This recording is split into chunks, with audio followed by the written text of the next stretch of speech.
NCP में हुई बड़ी बगावत के बाद चाचा की चाल से कैसे निकलेंगे भतीजे अजीत पवार। एनसीपी से बगावत कर 1 घंटे में अजीत पवार ने तय किया नेता विपक्ष से डिप्टी सीएम पद का सफर। अजीत पवार के साथ साथ अन्य 8 विधायकों पर लटक रही है दल बदल कानून की तलवार। क्या राजनीति के चाणक्य कहे जाने वाले चाचा शरद पवार की रणनीति में फंस जाएंगे डिप्टी सीएम साहब। बीते दिनों महाराष्ट्र की सियासत में बड़ा उलटफेर देखने को मिला था, जब एनसीपी में बड़ी बगावत करने के बाद पलक झपकते ही एनसीपी के नेता विपक्ष के पद पर विराजमान रहे अजीत पवार ने महाराष्ट्र के डिप्टी सीएम पद की कुर्सी को अपने कब्जे में कर लिया।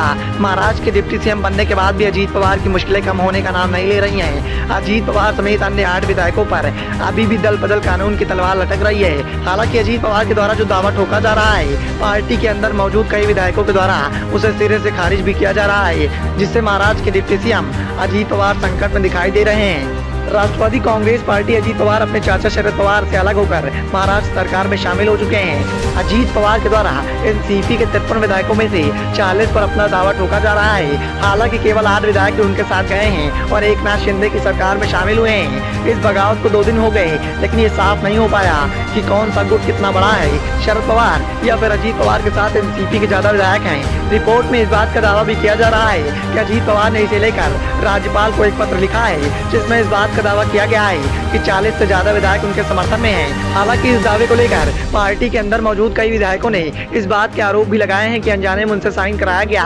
अब तक ना तो अजीत पवार और ना ही शरद पवार ने अपने विधायकों को समर्थन में पेश किया है। इसी बीच कुछ एनसीपी नेताओं ने शरद पवार के प्रति ट्विटर पर अपना समर्थन जताया है। जिन लोगों ने शरद पवार के साथ अपनी फोटो शेयर करते हुए उनके समर्थन की घोषणा की है, उसमें अनिल देशमुख, जितेंद्र अवध, जयंत पाटिल, रोहित पवार, संदीप क्षीरसागर और अन्य लोग शामिल हैं। जितेंद्र अवध ने लिखा है, हमेशा आदरणीय साहब के साथ। एनसीपी सांसद अमोल कोल्हे ने अपने पोस्ट में लिखा है, जब दिल और दिमाग युद्ध में हो तो दिल की सुननी चाहिए। दिमाग कभी कभी नैतिकता भूल सकता है, मगर दिल ऐसा नहीं कर सकता। जहां तक अजीत पवार वाले गुट का सवाल है, तो उनके साथ रविवार को शपथ लेने वाले विधायकों में छगन भुजबल, धनंजय मुंडे, दिलीप वलसे पाटिल, अनिल पाटिल, हसन मुशरीफ, अदिति तटकरे, धर्मराव बाबा और संजय बोनसोडे शामिल हैं। जितेंद्र अवध ने कहा कि दोनों गुटों की संख्या तभी साफ हो पाएगी जब शरद पवार विधायकों को फोन लगाना शुरू करेंगे। अजीत पवार के साथ 9 एनसीपी विधायकों को अब तक देखा गया है। हालांकि उनका दावा है कि उन्हें पार्टी से समर्थन प्राप्त है और शरद पवार ही उनके नेता हैं। शरद पवार के लंबे समय से सहयोगी रहे प्रफुल्ल पटेल अब अजीत पवार के साथ हैं। अजीत पवार ने कहा कि जरूरत पड़ने पर वह अपनी संख्या बता देंगे। फिलहाल अजीत पवार के पास दल बदल विरोधी कानून के तहत कार्यवाही से बचने के लिए आवश्यक 2/3 बहुमत भी नहीं है, जिसकी वजह से बगावत करने वाले विधायकों के साथ साथ महाराष्ट्र के मौजूदा डिप्टी सीएम पर तलवार लटक रही है। अगर उनके पास ये संख्याएं हो जाती हैं तो पार्टी के नाम और चिन्ह का दावा कर सकते हैं। 82 वर्षीय शरद पवार ने अपनी पार्टी को जमीनी स्तर से खड़ा करने की बात कही है और अपना मिशन भी शुरू कर दिया है।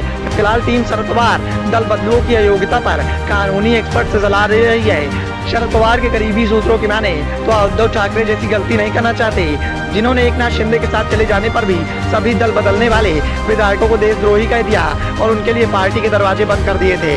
Bureau report, sunrise of India.